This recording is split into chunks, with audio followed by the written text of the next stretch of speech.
I've collected 500 and I can only show you borehole. It's politics. For me, it is what I call Iberberism. I beg your pardon. Go and search for it, my friend. It's current affairs. 4 years course, metamorphosing into 6 years. And news that affects you. What an academic academic in their leadership rococo, leadership rababare. It's all the serious stuff with a light-hearted twist. I'm Sandra Ezekwesili. And I'm Aghogho. Join us 3 p.m. to 7 p.m. every weekday. Right here. On Hard Facts. On Hard Facts. Hello, Lagos. Good afternoon. I'm Sandra Ezekwesili, and these are your hard facts. If you're paying attention to America, the impeachment session for President Donald Trump started at the top of the hour. Perhaps before big hard facts is over, he would have become only the third president in American history to be impeached after Andrew Johnson and Bill Clinton. Interesting times for them over there. Now, there's no impeachment here on Hard Facts. I'm still the president. Aghogho and I are here every day to give you the best insights into today's most important topics. We bring them to you, we break them down, we give you the facts, and you can form an informed opinion. And if you miss any show, you can catch online on Facebook, on YouTube, on Twitter at Nigeria Info FM. We've got a great show for you today. We're starting with the big three as always. FIRS begins crackdown on tax dodgers today. Senate opposes visa on arrival for Africans. Supreme Court affirms election of 3 governors. And on the glass ceiling today, we're asking a very simple question. Does a husband belong to his wife's homeland? Does a husband belong to his wife's homeland? That's a question we're asking on the glass ceiling today. It's come up because the Nigerian constitution says that a foreign woman can become a citizen if she marries a Nigerian, but a foreign man cannot get Nigerian citizenship from his wife. On the Big Hard Fact, the newsroom will be sharing a special report that they've done about immigration. Today's International Migrants Day. And after the 6 o'clock news, we'll wrap things up with I Beg to Differ. I'll be asking you which you would prefer, a 4th mainland bridge or light rail. Of course, if you want both, but if you were governor and you could only choose one, which one would you pick? I'm asking this because today is the deadline for bidding on the 4th Mainland Bridge project. In fact, it's going to begin at about 5 p.m. We're going to bring you more information. We're taking updates from the world of news, of sports, of entertainment as well. That'll be brought to you by our fantastic newsroom. But before we get into all of those, let's start you off with the big three. This is the Big Three. The Big Three on Hard Facts on 99.3 Nigeria Info. You know what to expect on the Big Three, stories that everyone is talking about right now. Have you paid all your taxes? Is the Nigerian government confused about its policy towards Africa? Are election petitions a waste of time and money? Let's get into these stories. Have you not paid your tax? The tax man is coming for you from today. This was the message of a press statement from the Federal Inland Revenue Service yesterday. FIRS says it is beginning a nationwide tax payment enforcement exercise today. It aims to catch every individual and company who have failed to pay any of the following taxes that apply to them: petroleum profit tax, companies' income tax, value-added tax, withholding tax, tertiary education tax, NITDA levy, stamp duty, and capital gains tax. The FIRS is urging all current tax defaulters to rush and pay their taxes because it intends to prosecute every defaulter discovered in the exercise. Render unto Caesar what is Caesar's, eh? This issue of tax compliance, it comes up a lot. Recently, the governor has been talking about increasing current tax rates or adding new taxes. The government, not the governor, sorry. So, for example, we have the increase in VAT, right, to 7.5%. And a lot of analysts have suggested that instead of raising taxes and creating new taxes, government should start by doing a better job of collecting the taxes that already exist. The idea is that the main problem is not that taxation is too low. The problem is that the FIRS's tax net is not efficient. And if you remember the memo that was allegedly from the chief of staff of the president to the FIRS chairman at the time, Babatunde Fowler, the complaint was that FIRS was not collecting taxes efficiently. Remember that leaked memo at that time when he was still the chairman? So there's been some speculation that perhaps this was one of the reasons why the presidency chose not to grant Fowler a second term in office. His term has expired, and now suddenly FIRS is talking about this enforcement exercise. Clearly, the message here is FIRS understands that it has not done a good enough job collecting taxes.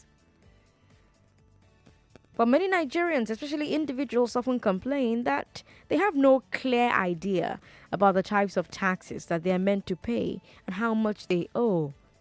There simply is not enough education and awareness among taxpayers about the taxation process. So many people I speak with have no idea what a self-assessment is, or an audit, or a demand notice.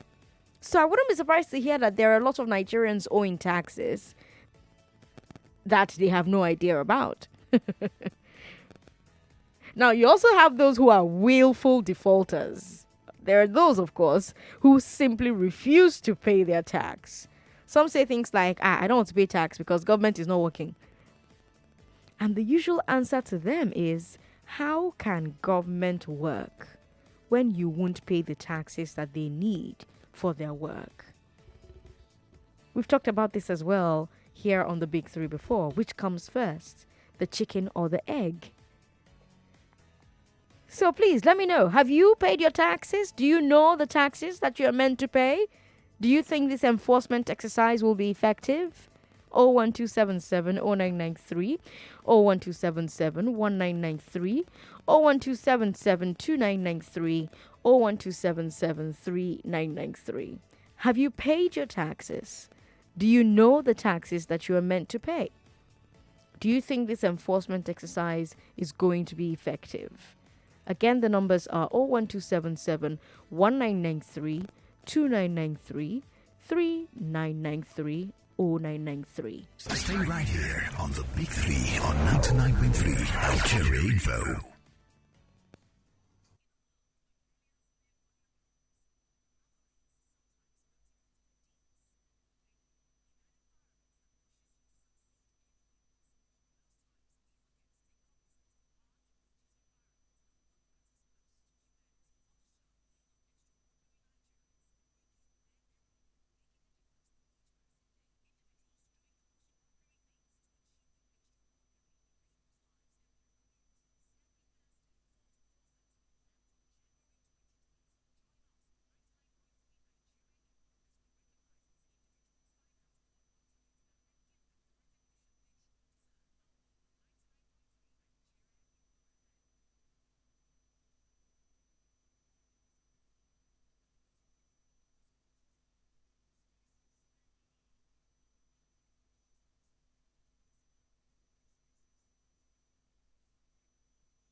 This is the Big Three The Big Three on Hard Facts. on 99.3 Nigeria Info. Asking you very simply, have you paid your taxes? Do you know how much you're supposed to pay? Do you know the taxes that you're meant to pay? Do you think this enforcement exercise will be effective? Because if you haven't, the taxman is coming for you from today. A message sent out by the Federal Inland Revenue Service says that it's beginning a nationwide tax payment enforcement exercise today. The aim is to catch every individual and company who have failed to pay any of the following taxes that applies to them: petroleum profits tax, companies income tax, value added tax, withholding tax, tertiary education tax, NITDA levy, stamp duty, capital gains tax. They are urging all tax defaulters to rush and pay their taxes because it intends to prosecute every defaulter discovered in the exercise. 01277 0993, 01277 1993, 01277 2993, 01277 3993. Have you paid your tax? Let me hear from Samuel in Ikoton. Samuel, have you paid your tax? No, I'm asking. Good afternoon, Sandra. Good afternoon. Welcome. Yeah, I'm asking because I didn't know where and how to go about it. That's what I'm asking. I'm a tricycle driver at the Nekoto axis, so I didn't know. Is it the tax? Should it be among the money we pay daily in our on the road? Do you have a company? No, a tricycle. I don't have a company. Okay, so you ride keke napep, yeah? Yeah. I'm not sure if there's any tax that you're supposed to pay aside the ones that you're paying on the road. I'm not sure, so don't say Sandra said. I'll have to find out from a tax expert if there are taxes that you are supposed to be paying. Okay. All right. Thanks for calling me. Victor is in transit, says he pays tax. All right, Victor, good job. Yes, good afternoon. Good afternoon. Hello? Hello, Victor. Yeah, so I work in the company and I pay my tax. Okay, that's very good. And I have my tax card with me. That's very, very good. Recently, my neighbor's daughter was about to enter one. Okay. She said to me and asked if I have a tax card and a Lagos State resident from I said yes. And I gave her the announcement. Okay, fantastic.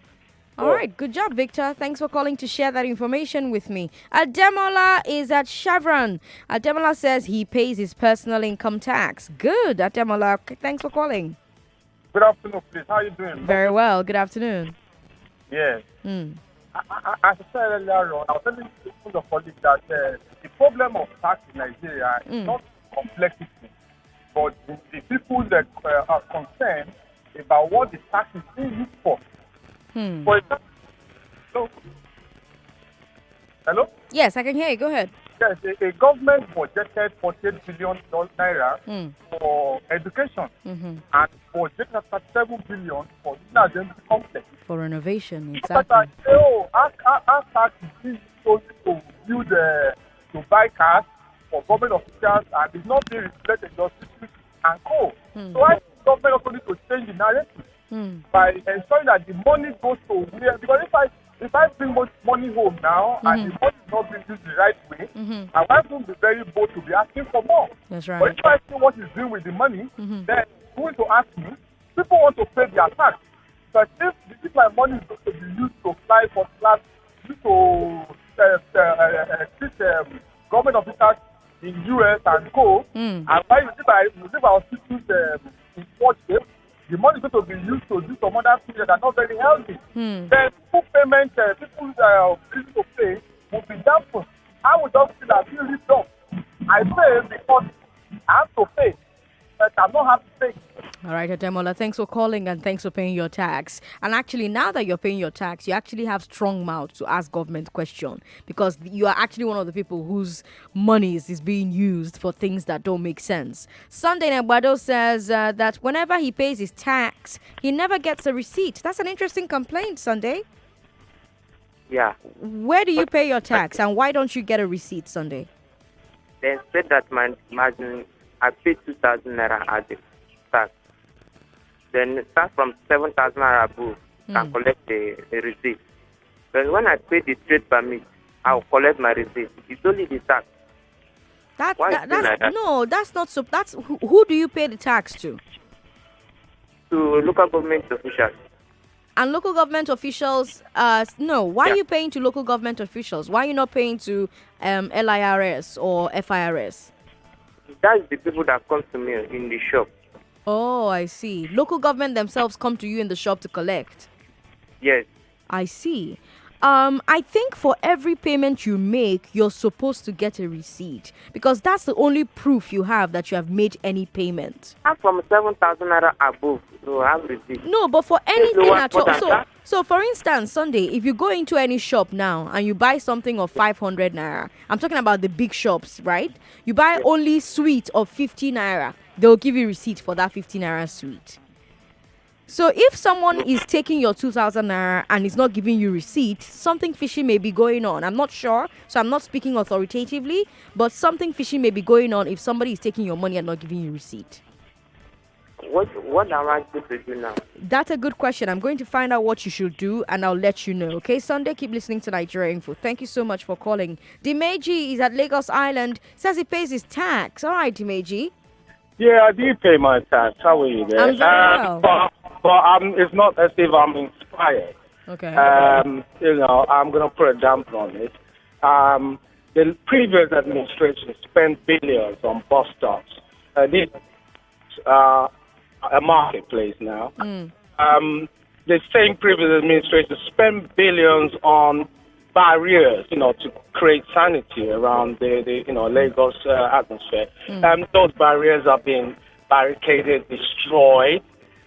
Those are billions of my taxpayers' money. In addition to that, you have governors earning humongous amounts of money. If we were to talk about the amounts of money that is being paid to ex-governors every year, that's my taxpayers' money. Yeah. So where is the inspiration? I mean, they come out and they talk about taxes. You're taking the money, you're not using it, and you're also, taking the money every year for your own personal use. That isn't right. Why should I be inspired to pay tax? Good question, Dimeji. Thanks for calling to ask it. I don't have the answers to that question. All I can do is say to you that if you are a taxpayer, you actually have more grounds, better grounds than the person who's not paying tax to make a lot of noise when you feel like your taxes are not being properly utilized. That's the way to go about it. That's how it's done in every part of the world where the taxes of the people are used to work for them. So if you feel like your taxes are not being put to work for you, that's the reason why you should make a lot of noise. If you are a taxpayer, you're paying your governor's salary, you're paying your president's salary, you're paying your senator's salary. So you should not talk about these people or to these people like they're doing you a favor when they build a miserly road. You should be talking to them the way you would talk to your staff who you're paying salary but is not doing a good enough job. Now let's move to our second story where the Senate has expressed disapproval of the policy of visa on arrival for African citizens announced by President Buhari. The Red Chamber invited Interior Minister Ralph Aregbesola and the Comptroller General of the Nigeria Immigration Service, Mohammed Babandede, to explain the policy. The senators told the officials of the executive that the policy appeared to violate the constitution, which required all visitors to Nigeria to have visas. The senators also insisted that any change to immigration policy should and must be backed by legislation. These moves by the Senate come against the backdrop of the Red Chamber also calling for an inquiry into the alleged closure of shops owned by Nigerians in Ghana. Africa unity, eh? So this visa on arrival matter, it's really triggered a lot of debate and a lot of controversy on so many levels. The presidency actually had to send representatives on a media tour to explain the implications of the policy as seen by the presidency. And one of the points that supporters of this policy are making is that the Senate is getting it wrong. they're saying that the policy still requires a visa. The change is that the visa can now be gotten at the point of entry instead of having to get it at a Nigerian embassy before the trip. So essentially, as Ajurin Gelale put it, the Nigeria Immigration Service will still have the power to screen those people who arrive and accept or reject them. But there has been another objection to the policy, and this ties into what the Senate is looking into in Ghana. It's the issue of reciprocity. So opponents of the policy are asking, are other African countries going to give us the same courtesy? And hey, it's a question worth asking because you hear stories about how Nigerian travelers applying for African visas often have to jump through a lot of hoops. So there's the point being raised, that even if we have decided to implement this policy, should we not be asking for something in return? Should there not be reciprocity in visa policy? Remember how the US raised visa fees for Nigerians because Nigeria did not reduce visa fees for Americans. And then, of course, there are those who are a bit confused by what they see as conflicting policy. On the one hand, we're closing our borders to our African neighbors. I raised this conversation when we're talking about this on Monday, right? On the one hand, we're closing our borders to our African neighbors. On the other hand, we're giving them visa on arrival. And Nigerians are like, are we pro-Africa or are we anti-Africa right now? What's it? What's really the truth, eh? So let me hear from you. Are you for or against this policy? What do you think that this policy will achieve? Do you think that there should have been reciprocity? Do you agree that the government's Africa policy appears to contradict itself? Do you agree that the government's Africa policy appears to contradict itself? Give us a call 01277 0993. 01277 1993, 01277 2993, and 01277 3993. Victor is against this policy. Why, Victor? Because it's not our brother or our neighboring country. All this is through the American executive. But now you are giving them that again. Not that of the policy. And then from the Unfortunately, Victor, we're not hearing you. By the way, if you want to find out, so for my friend that called in, I think Sam, who wanted to find out if as a keke rider there were taxes that he had to pay, I would advise you, Sam, to go to the nearest FIRS office. That's where you'll find out. And now there are separate taxes. There's the local government area tax, there's the state tax, there's the federal government tax, and everybody should give you a receipt, no matter how small the amount of money is. So if you are paying any tax, anything what they call tax for anybody, they should give you a receipt. I've seen Okada riders drive past somewhere and they have to pay 100 naira, and even for that 100 naira they're given a receipt, right? So there's no reason anybody should call themselves a tax officer, come to your station, your office, your shop, give you something for 2,000 naira, collect 2,000 naira from you and not give you a receipt. It doesn't sound right. We've got Ngozi on the line. Hello, Ngozi. Hello, Sandra. Good afternoon. Good afternoon. Long time. Where have you been? I'm fine. All right, welcome. I've been in 4 hours traffic on my way to Saddam this morning. It's horrible. Wow, sorry. Yeah, it's all right.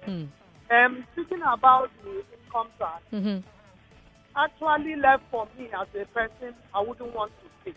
Okay. But unfortunately, somehow they deduct it from my salary. Okay. So when I check what the government do with this money, how the same police we pay with our tax money, how they harass us on the road and all sorts of things, I have every reason not to pay that tax. But be it as it may, I'm paying now, so there is no problem. Then talking about the government policy on border, allowing Mother Africans into Nigeria, I think there are lots of contradictory policies coming on. Because if we check the present situation, Nigeria is under attack from the Boko Haram and all sorts of things. We actually need policies that will checkmate security issues in terms of influx of foreigners into the country, not the one that will give room for more foreigners.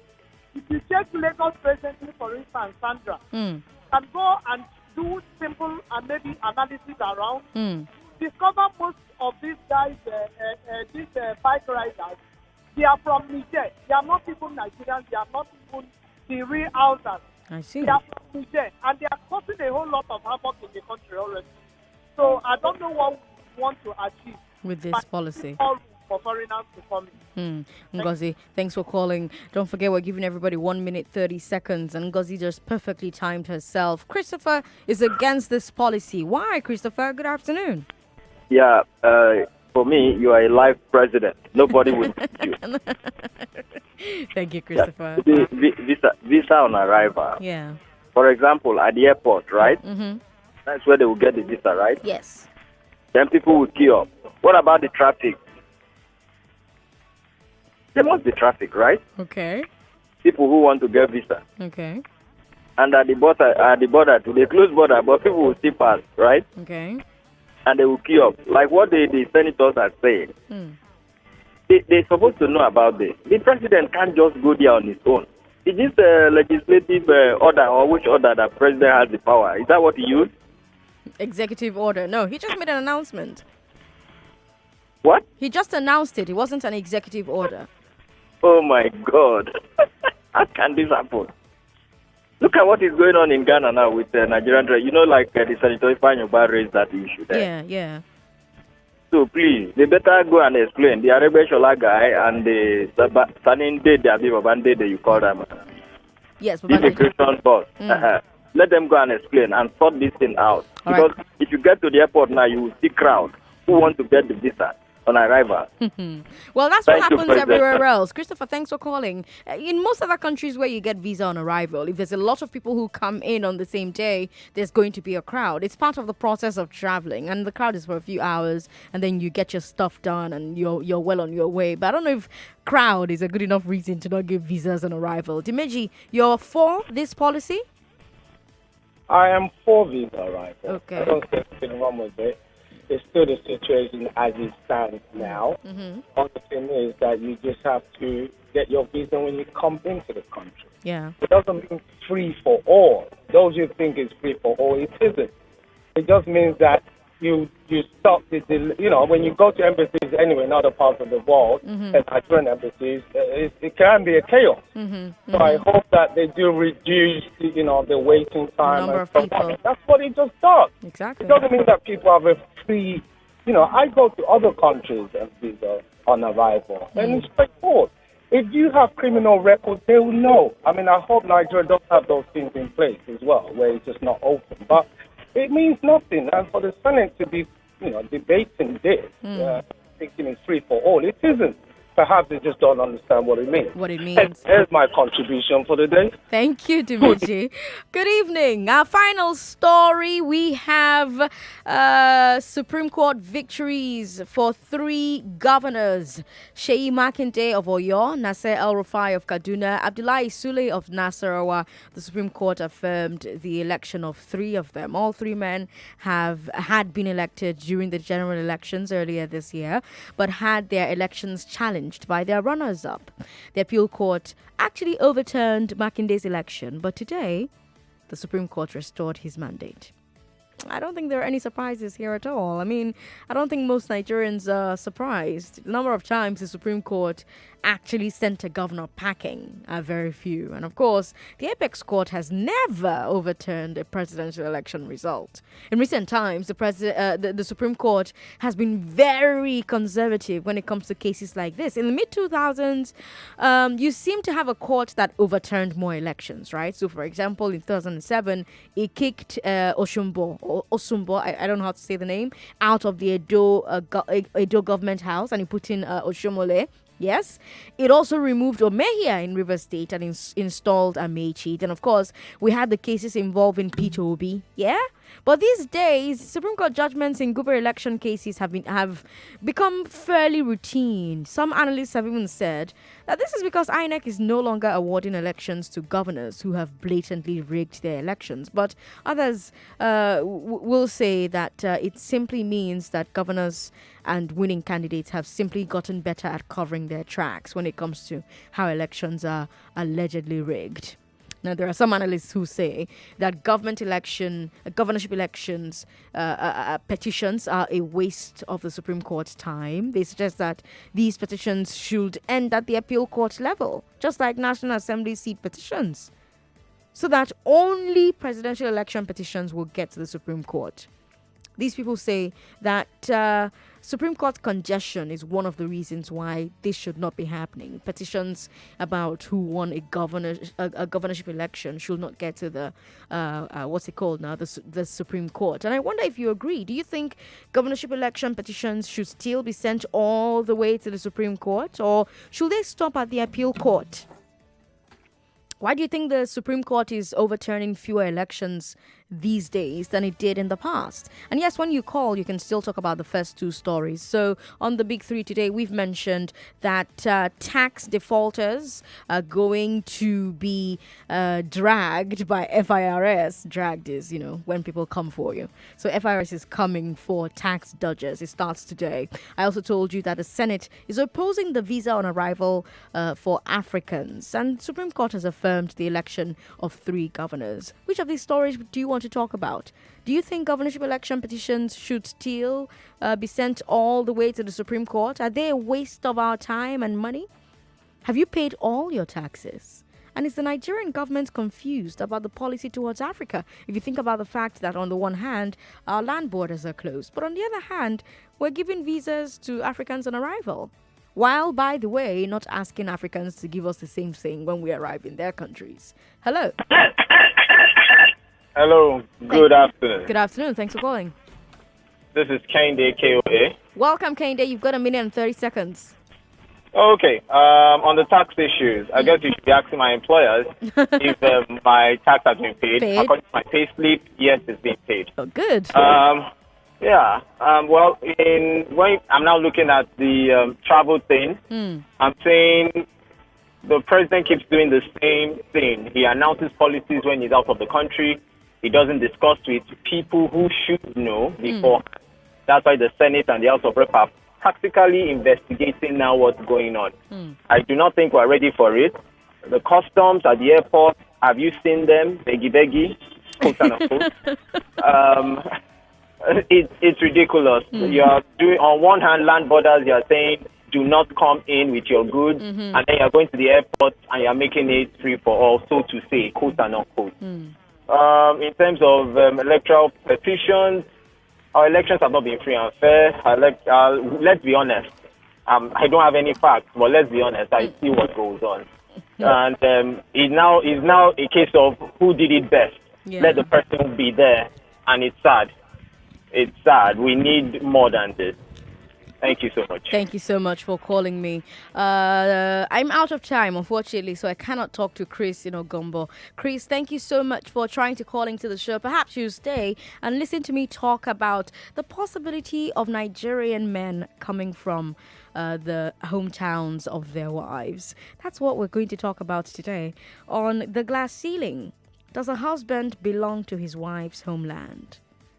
I'm asking that because by the Nigerian constitution, a foreign woman can become a citizen if she marries a Nigerian, but a foreign man, cannot get Nigerian citizenship from his wife.